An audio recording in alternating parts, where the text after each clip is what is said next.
Do not follow me anymore, or I will swallow you whole. That much,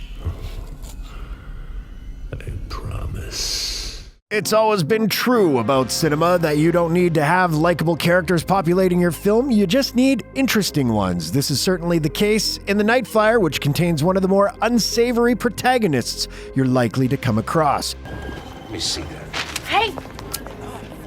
Richard Dees is an unpleasant, churlish prick who will do anything for a story about as charming as a rattlesnake, but he's played so terrifically by veteran character actor Miguel Ferrer that we can't look away from him. Let me ask you a question. What the fuck do you think you know about being a real reporter, huh? His immortality is magnetic. Even as he lies, cheats, and grimaces his way through The Night Flier, we can't help but to want to follow along. It doesn't hurt that he's not the worst person in the film. In any other story, he'd be the bad guy, but in this one, he's the unlikely hero, for lack of a better word. Perhaps you saw it years ago, perhaps never at all. But The Night Flier, based on a short story by Stephen King, is an intriguing creation and easily earns a slot here on the best horror movies you never saw.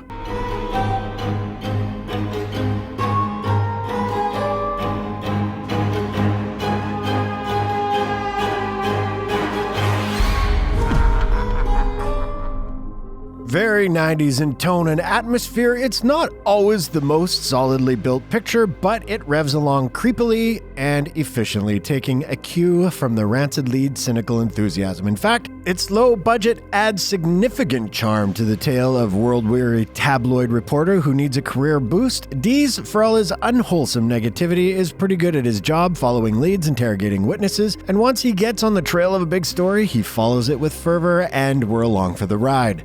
We don't care much for Dees as he crudely goes about his business. In one grotesque but amusing sequence, he defiles a grave in an effort to make it look good for a photo. But damn if we don't admire his take no prisoners attitude. He's really the whole show here, as the film's other main characters aren't very interesting, and as he gets closer and closer to the thing he's chasing, his unraveling is compelling to watch. He never quite earns our sympathy, but we can eventually recognize him as a man frightened by irrelevancy, one whose humanity has been choked down by years of burying his nose in trash and misery just to make some money and see his face on the front of the newspaper.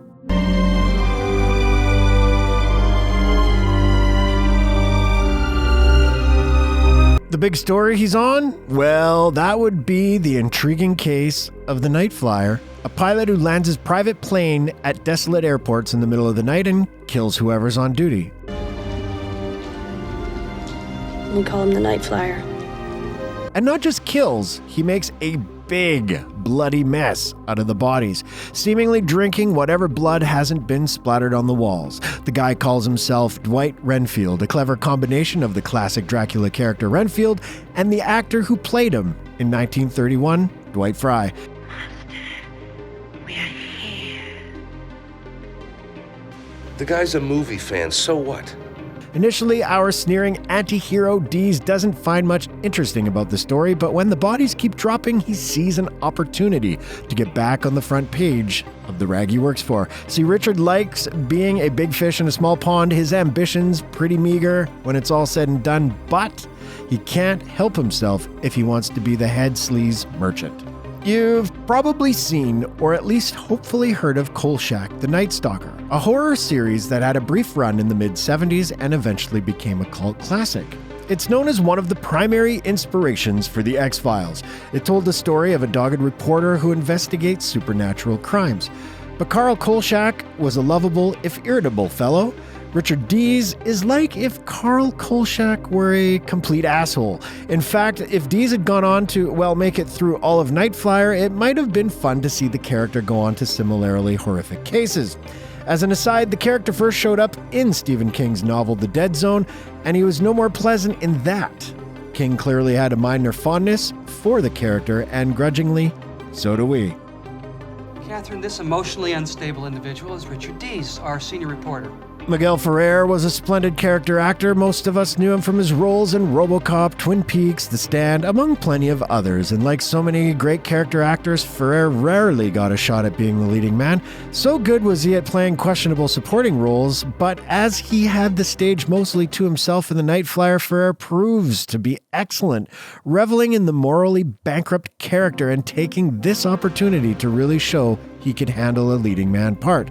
Now, would he have been an A-lister who headlines big-budget movies? Not likely, but he would have done some compelling work if he had been given more shots at being the main man.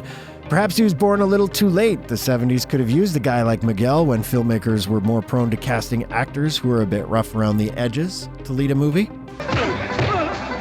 Nice left. Thanks. Sadly, Ferrer died way too young at the age of 61 in 2017. There's no telling how many more films he would have added to the 126 credits listed on his IMDb page were he still around today.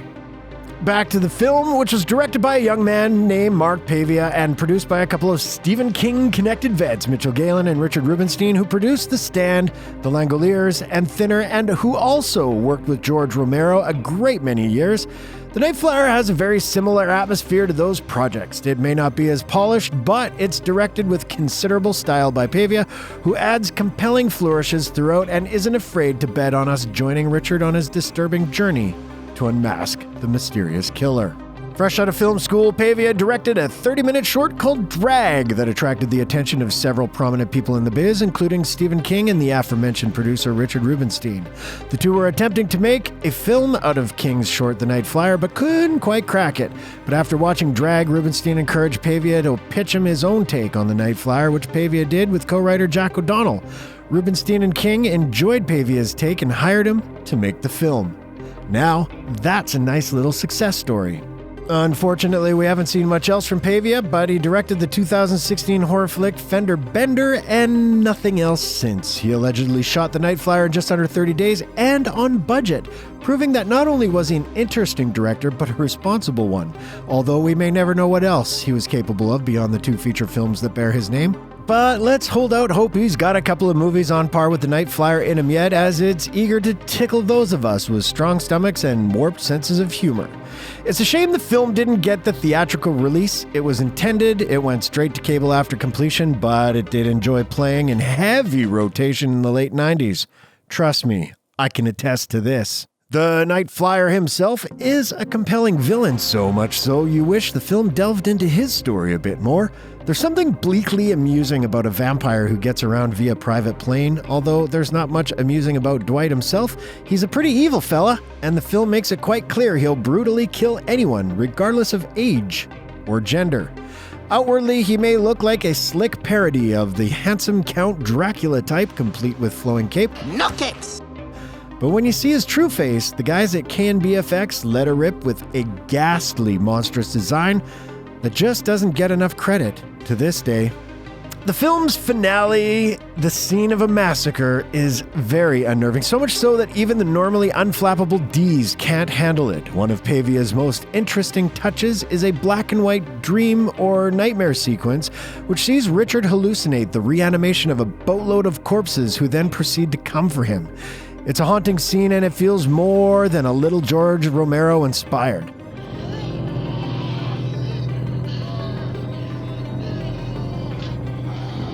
And when Dees finally gets his comeuppance, we can't help but feel a tiny bit bad for the guy.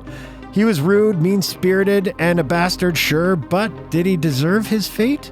Well, that's up for you to decide. But one thing's for sure, you won't soon forget him. It's gonna take a lot more than that to scare me off. Is The Night Flyer one of the great Stephen King adaptations? Of course not. We probably wouldn't even be talking about it here if it were, but there's that group of mid-range King adaptations that fall below the likes of Misery and Shawshank, but rise above the dregs, such as Lawnmower Man or The Mangler, and this one is firmly in that camp, along with another one of our personal semi-guilty pleasures, Graveyard Shift. Isn't real. This is the new horror from the mind of Stephen King. Graveyard Shift. At the very least, it earns our respect for featuring a lead who's not such a nice guy, a novel take on the vampire myth, and a bitter cynicism that's not seen in most films based on King properties. Book your tickets now and hop aboard Dwight Renfield Air. You may not make the whole trip, but sometimes it's the journey and not the destination. Am I not all that you thought I would